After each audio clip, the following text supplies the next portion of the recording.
Okey, bismillahirrahmanirrahim. Assalamualaikum warahmatullahi wabarakatuh. Salam sejahtera. So, seperti biasa, saya teruskan sesi pembelajaran perbincangan kita. Untuk hari ini, sesi kita ialah addition and subtraction of decimal. Saya ajar sekali lah, sebab dia punya prosesnya sama. Tambah dan tolak ni proses sama. Jadi soalan dia tu saya bagi dalam operasi bercampur, ada tambah dan tolak. Tapi kalau kita buat satu-satu pun sama lah prosesnya. Okey. So saya teruskan, saya tak nak buang masa sebab tajuk ni mudah saja.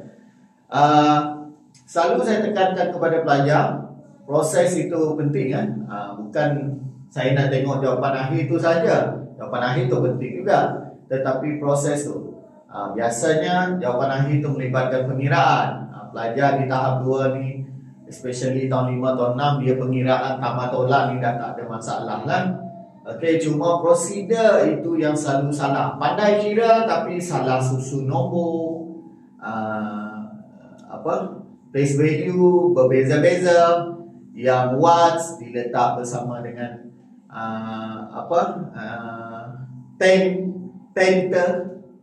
thousand macam tu lah. Okey, dia salah susun nombor. Padahal kira pandai. Okey, saya teruskan. Okey. So, macam biasa, ada 4 prosedur yang selalu saya ulang, sentiasa ulang bila kita menyelesaikan soalan yang melibatkan 4 operasi asas, iaitu tambah, tolak, darab, bahagi. Saya selalu tekankan 4 prosedur ni. Pertama, susun nombor ikut nilai tepat. Kalau dalam kes perpuluhan ni, minta maaf ada cikgu yang ajar susun nombor ikut titik. Jadi pelajar lemah tu bila dalam situasi nombor yang tak ada titik, macam ni, 47 tambah dengan 8.67. Dia dah jadi buat macam ni dah.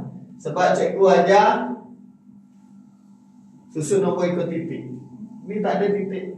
Ataupun dia buat situasi biasa, 8.67 plus 47. Tanya, kenapa tulis belakang ni? Oh, sebab tak ada titik, so mula dari belakang lah. Secara logik kan? Betul juga lah. Tapi dah cikgu ajar tulis nombor ikut titik. Sebab tu, jangan ajar. Saya tak nak cakap pasal cikgu lah. Maksud saya pelajar. Jangan, pelajar mesti sentiasa ingat, set susun nombor ikut nilai tempat. Sebab tu dah ajar satu, cikgu ajar nilai tempat, bukan ajar titik. So, susun nombor ikut nilai tempat, bukan ikut titik kan? Okey, saya teruskan. Yang kedua, kita kena tengok kekuatan operasi. Banyak istilah yang digunakan lah, bond mass lah, macam-macam lah. So, macam biasa, kurungan dulu, diikuti oleh darab atau bahagi, tambah atau tolak. Dan kalau sama kuat, kena buat dari kiri ke kanan, atau dari depan ke belakang. Jangan ubah kedudukan nombor dan buat satu persatu. Okey, saya teruskan dengan contoh ni. Yang pertama, 47 plus 8.67. Okey. Sebelum tu, tengok operasi tambah, tolak.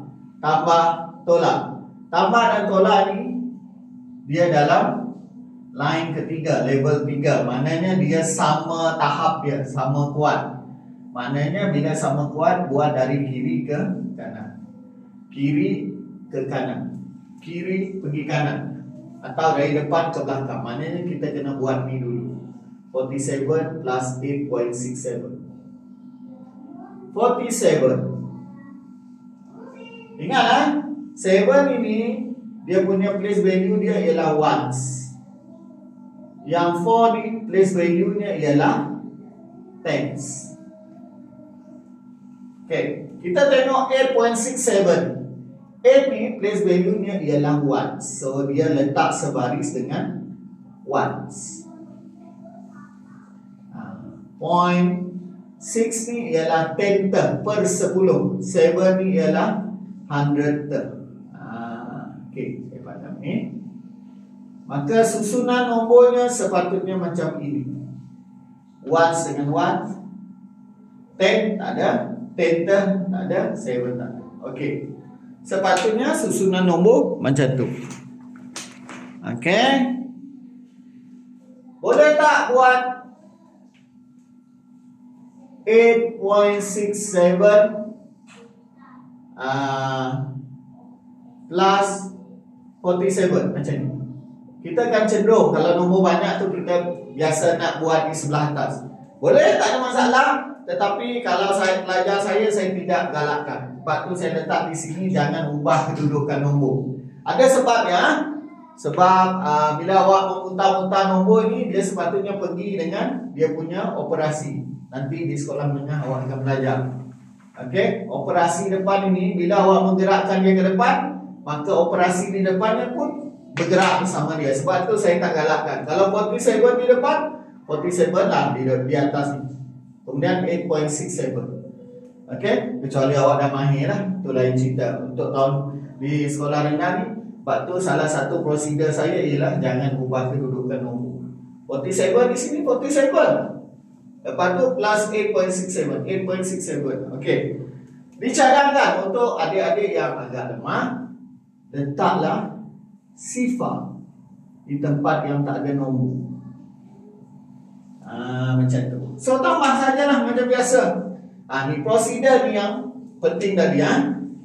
Ada beberapa perkara. Pertama, susunan nombor itu mesti ikut nilai tempat. Yang kedua, place value. Susun nombor ikut place value dia.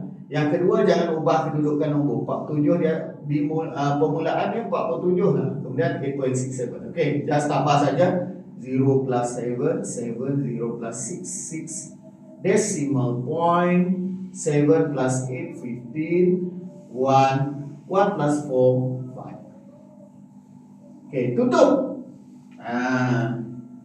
Kemudian tulis semula di sini 55.67. Ini tadi bila kita buat kita dapat 55.67. Tolak je lah ni. Minus. Tengok, ini 1, 0 ni 1, so dia mesti letak dekat 1. 0.9 penta 800 dan 4,000. Tengok, susunan nombor itu mesti betul. Kenapa saya tak sambung bawah ni? 984.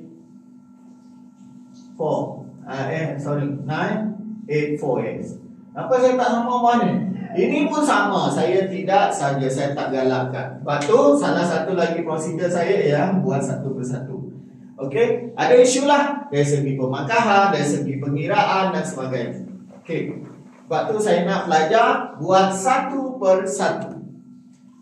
Okey, tutup, benda ni mudah saja. Kita ni bukan tak pandai kira, tapi salah prosedur. Okey, saya pun semak nombor dah ikut nilai tempat, susunannya betul. Jangan ubah soalan pelajar ni dia pandai-pandai ubah soalan. Okey, sebab dia nak seragamkan. Okey, lepas ni saya cerita. Tempat yang tak ada nombor gantikan dengan sifar. Okey. Nah, barulah kita buat 0 minus 4 tak boleh. Borrow from 7, 7 become 6. This one become 10. 10 minus 4, 6. 6 minus 8 cannot borrow from 6. 6 become 5. This one 16. 16 minus 8, 8. 5 minus 9 sama juga, tak boleh. Borrow from 5. 5 become 4. This one become 15. 15 minus 9, 6.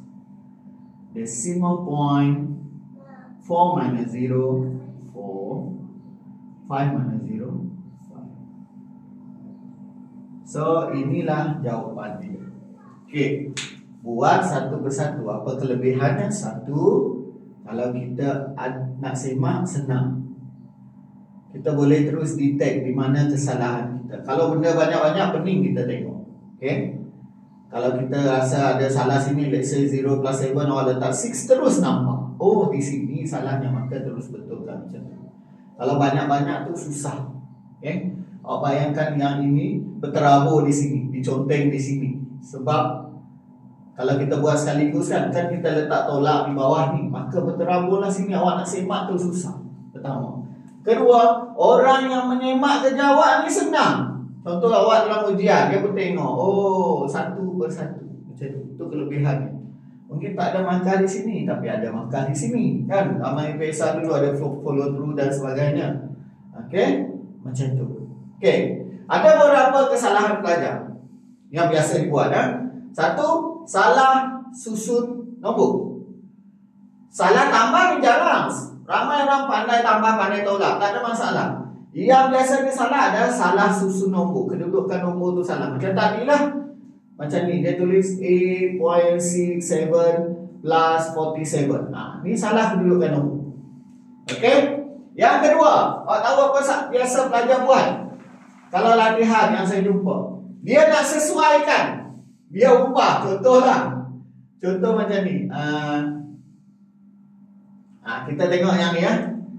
Tadi kan dapat jawapan 5, 5, 6, 7. Dia nak, disebabkan dia nak sebariskan titik perpuluhan, dia pun buat macam ni. 0, 9, 8, 4. Actually, titik decimal point patut di sini. Tetapi sebabkan dia nak sebariskan nombor, dia ubah soalan. Dia letak di sini pula titik puluhan. Jadi, benda ni sebaris. Dia nak semua sebaris. Ini kesalahan pelajar yang agak lemah lah, yang biasa dibuat. Dia bukan tak pandai menambah dan menolak. Pandai dia tu, bila dia tolak 7 minus 4, 3. 6 minus 8 cannot borrow from 5. Pandai lah dia menolak tu. Cuma itulah prosedur ni yang dia langgar. Okey, salah kedudukan nombor, ubah kedudukan, salah nilai tempat, ubah kedudukan nombor dan sebagainya. Okey, kesalahan dari segi menambah menolak itu jarang berlaku.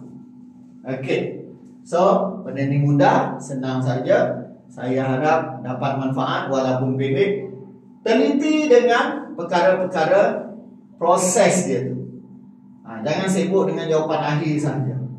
Teliti pasal proses, susunan nombor dan sebagainya. Buat satu persatu.